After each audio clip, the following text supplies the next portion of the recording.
The words of Rasulullah, the words of Rasulullah, the blessings of Riyadus Salihin, the blessings of Riyadus Salihin. Alhamdulillahi Rabbil Alameen. Wassalatu wassalamu ala sayyidil mursaleen. Amma ba'd, fa'a'udhu billahi minash shaitanir rajim. Bismillahir rahmanir rahim. As-salatu wassalamu alayka ya Rasulallah wa ala alika wa ashabika ya Habiballah. As-salatu wassalamu alayka ya Nabiyallah wa ala alika wa ashabika ya Nurallah. Sayyidina Umar Farooq radiyallahu ta'ala anhu said, the supplication remains suspended between the sky and the earth until you recite salat on your beloved Prophet sallallahu alaihi wasallam. Sallu ala al-Habib sallallahu ta'ala ala Muhammad sallallahu alaihi wasallam. My dear Islamic brothers, today our silsila is about the excellence of truthfulness. Truthfulness is one of the most important quality of every Muslim. That's why it has been emphasized in Quran and Hadith upon it. There are many kinds of truthfulness. The first kind is being truthful in speaking. It means when a person speaks, he should speak truth, and he shouldn't tell a lie anytime and anywhere. And the second kind of truthfulness is being truthful in promises. The promises a person has between him and the other people are a promises which a person has between him and Allah Almighty. What are the promises of Allah Almighty? There are two kinds of this kind of promises. The first kind, and that is the most important thing, when a person becomes Muslim or he is born as a Muslim and he knows that he is a Muslim, he has many promises with Allah Almighty, because the meaning of Islam is obeying Allah Almighty in all the aspects of life. When a person becomes Muslim, he promises Allah Almighty that he will follow the guidance of Allah and he will imitate the Sunnah of the Holy Prophet Sallallahu Alaihi Wasallam, and he will act upon the commandments of Sharia. He will offer prayer, he will perform Hajj, he will fast in Ramadan, and he will give his wealth in charity. These are the promises of a person with Allah Almighty when he becomes a Muslim. And the other promise is that he will fulfill all the rights of Allah as well as the rights of human beings, because fulfilling the rights of Allah and fulfilling the rights of human beings are also necessary, and that is also kind of truthfulness. Imam Ghazali Rahmatullah Alayh has written in Ihya al-Ulum and Kimya Sa'adat some other kinds of truth. Imam Ghazali Rahmatullah Alayh has said that there are 6 kinds of truthfulness. The first kind is speaking truth, being truthful in speaking. It means the tongue of a person should be habitual of speaking truth, and he shouldn't tell a lie anywhere and in any occasion. And the second kind of truthfulness is being truth in intentions. Being truthful in intention means that when a person worships Allah Almighty and he does any religious thing, that thing should be only for the sake of Allah Almighty, and there shouldn't be any showing off, that a person is offering prayer but his intention is only show to the people. So there shouldn't be any showing off in the actions of a person. That is the truthfulness of intentions. That is the second kind of truth. The third kind is being truthful in taking some decisions.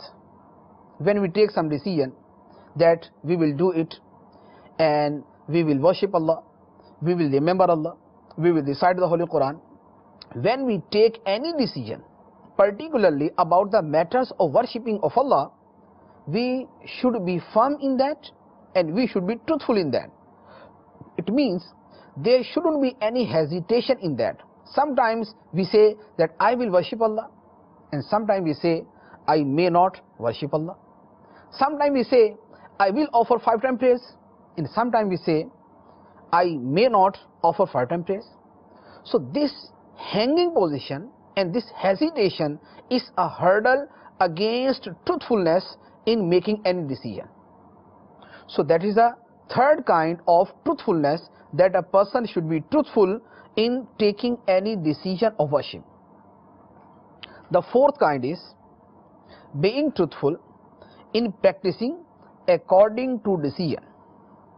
It means when we decide something that we will do this and that, and the time of practicing according to our decision comes, we should do, we should worship, we should offer prayer, we should do according to our decision. For example, at night when we go to bed, we decide and we are firm in our decision that we will offer prayer, we will offer Fajr prayer, we will wake up at Tahajjud prayer, and we will offer Tahajjud prayer. But when the Tahajjud time comes and when the Fajr time comes, and if we are waking up at that time, we switch off the alarm and we go to bed again and we sleep again. It means this person is not truthful in his practicing and in his practicing according to his decision. So that is the fourth kind of truthfulness. The fifth kind is that truthfulness in all the practices. It means the internal condition and the external conditions of a person should be same. Those conditions should be alike. It shouldn't happen then a person is claiming that I have khushu and khuzu in my heart, but when he offers prayer there isn't any khushu, there isn't any khuzu. It means he is not truthful according to his heart and according to his external and internal conditions. For example, many people say that we offer our prayer by heart, but when we see those people, we see that they offer prayer without any particular manners.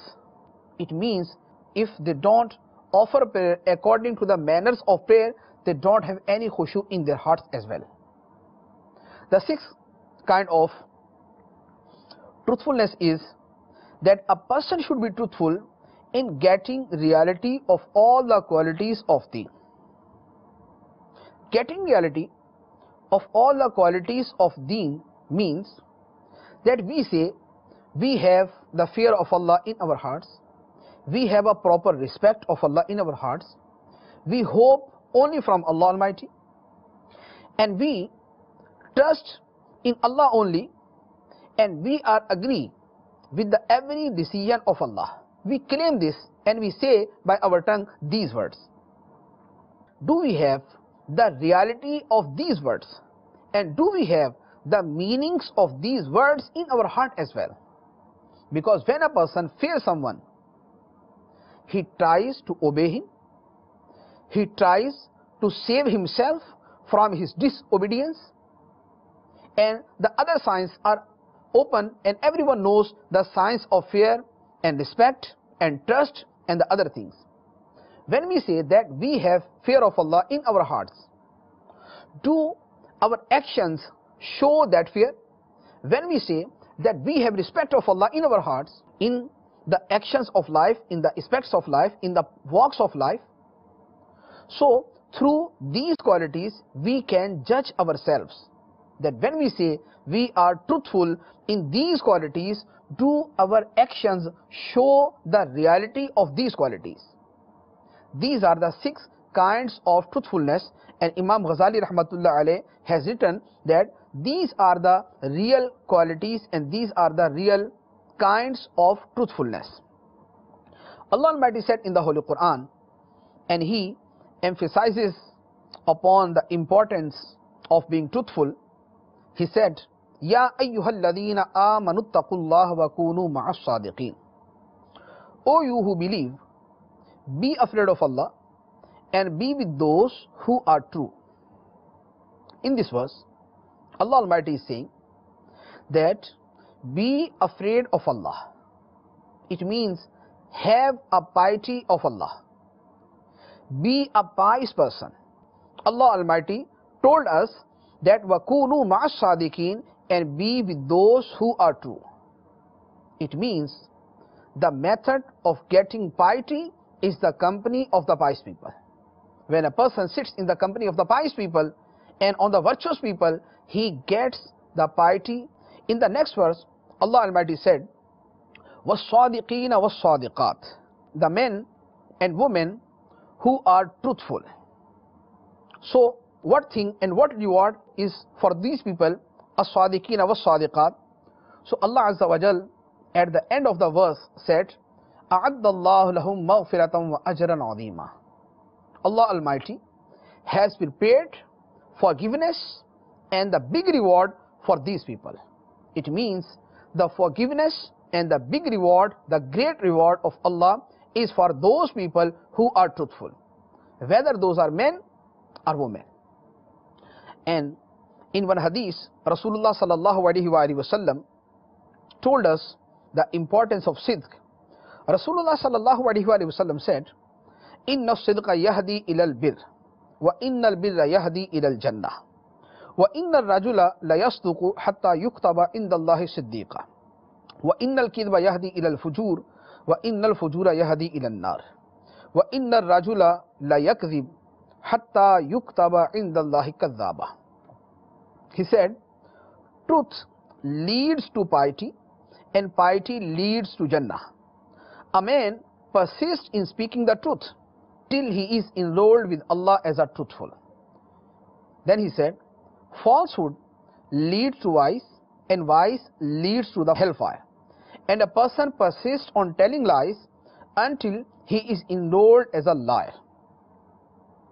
In this hadith, two things are described. The first thing, that Allah Almighty loves those people who are truthful in their actions and in their sayings. And Allah likes the truthfulness. And the second matter is that the truthfulness is the base of every virtue. When a person becomes truthful in his sayings and in his actions, this habit leads him towards virtue and piety. And that piety and virtuousness leads that person to Jannah, to paradise. On the other hand, Allah Azza wa Jal dislikes those people who are liar and who are habitual of telling lie. And telling a lie is the root cause of every evils, because when a person becomes liar in his deeds and in his sayings, so this habit leads him to the hellfire, and this habit leads him to the vice, to the disobedience of Allah Almighty. And when a person becomes liar, so he becomes the disobedient person of Allah in the every aspect of life. That's why when a person becomes disobedient of Allah, then he goes to the hellfire, as it is mentioned in this hadith.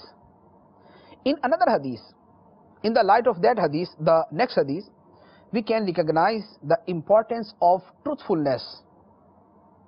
That what is the importance of truthfulness in Islam from the first day? In the time when there was an agreement of Hudaybiyah between Rasulullah sallallahu alaihi wasallam and the infidels, during that period, Rasulullah sallallahu alaihi wasallam sent one letter to Heraclius, the king of Rome. When Heraclius received the letter of the Holy Prophet sallallahu alaihi wasallam, he called any person who belongs to Makkah. Abu Sufyan radiallahu ta'ala anhu, who was not Muslim at that time, he was in Rome that time, and he was invited by Heraclius to his court. He went there. Heraclius asked him about the teachings of the Holy Prophet sallallahu alaihi wasallam. He asked him, what are the teachings of that person who claimed as a prophet? Abu Sufyan radiallahu ta'ala anhu answered him, and we can see the importance of the basic teachings of Islam in the light of this hadith. Abu Sufyan answered him that Muhammad sallallahu alaihi wasallam told us, worship Allah alone and do not associate a thing with him, and give up all that your ancestors said. He also commands us to perform salah, to speak the truth, to observe modesty, and to strengthen the ties of kinship. This hadith is in Bukhari and in Muslim. In this hadith, Abu Sufyan radiallahu ta'ala anhu, who was not Muslim that time and who was infidel, he is telling Heraclius the basics of Islam. And we can know the fundamentals of Islam in the light of this hadith. The first thing is having belief in the oneness of Allah. And the second thing is offering 5-time prayers. Third, speaking truth. Fourth, modesty. And the fifth is having good relations with our relatives.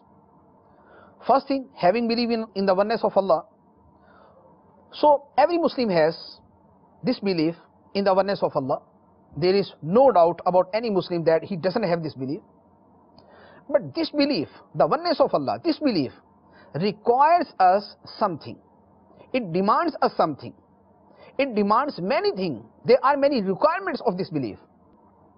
Most of the people are at the lowest level, and they are at the minimum level of this belief of oneness of Allah Almighty.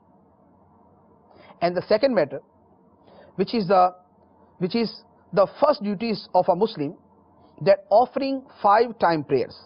And not only offering 5-time prayers, those prayers should be with complete manners, the comprehensive manners. Those prayers should be according to the sunnah of the Holy Prophet sallallahu alaihi wasallam. And what is the conditions of most of the Muslims? Our condition is this, that we leave our prayers due to our sleep, due to our business, due to our family, due to our friends, and due to our family functions, and due to some other matters. We can't sacrifice our sleep for Fajr prayer. We can't sacrifice 5 to 10 minutes of our business and job for our Zuhr prayer.